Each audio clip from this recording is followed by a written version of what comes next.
I was talking to a friend about Isaac. As some of you maybe heard it on my episodes, that I've been listening to a podcast called The Bible in a Year with Father Mike SCHMITZ, and I can recommend it highly. It's really, really good. And so we went through Genesis, Exodus. I think now the first 5 books, we're still in it. I think in Deuteronomy and Numbers.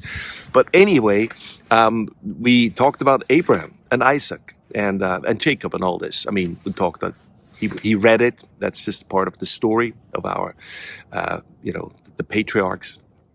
And next to that, a friend of mine recorded something about Abraham and Isaac, and the whole story about Abraham's sacrificing was willing to sacrifice his son. I don't want to get into that. But as I was listening to that story, and also my friend as he was talking about it, I had to think of Isaac.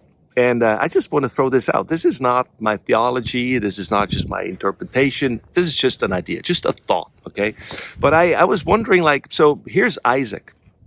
However old he was, and was he strong enough to actually fight his dad off, and he was just letting it happen? That's not even the point. The point is he trusted his father.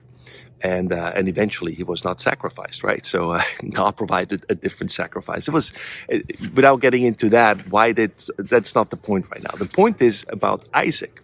So Isaac, if you read in the Bible about Isaac, which is the son of Abraham, there's not a lot that you actually hear about Isaac.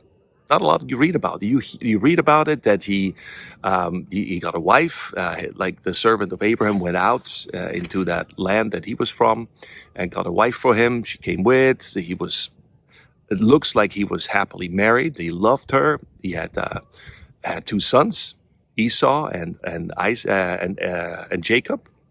And you hear more about Jacob as the story unfolds than actually about Isaac.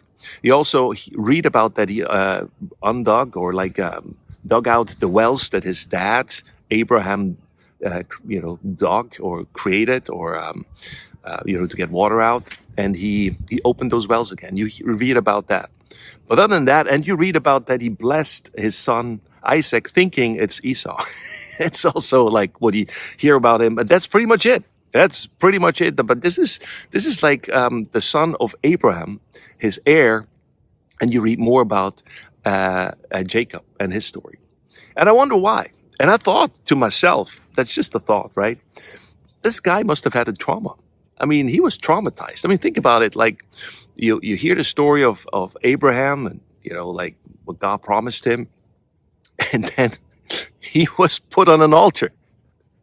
He was supposed to be sacrificed. Obviously, that was not the idea that he was sacrificed. It's a metaphor. It's something, that testing Abraham's heart, so to speak, without going into that. But think about from the perspective of the child. I mean, he must have have some trust issues, trusting his dad. It's like, wait a minute, what do you want to do now, Dad? I mean, last time, Dad, you put me on an altar, man. I mean, come on, I don't know about the family dynamics. I don't know how his relationship was with his dad after that. I'm not saying if it's good or bad. I'm just thinking out loud. I just want to talk about, and that's really it. In short, it's I think you don't hear a lot about Isaac because maybe he had some issues. Maybe it was very traumatic experience for him, and he was just laying low. He was just like, you know what, Dad? I'm going to live over here. You live over there. I have a wife now, got a family going. We're good. I don't know. So without taking this any further, probably there's more that would come to mind, or my mind, if I keep thinking about it and keep talking about it. But think about just Isaac, and I could really see that he was traumatized. That's all. And maybe that's why you don't read a lot about Isaac. Maybe I'm wrong. Maybe it doesn't matter. It's just a thought, and I wanted to share it with you. So thanks for listening. Thanks for watching.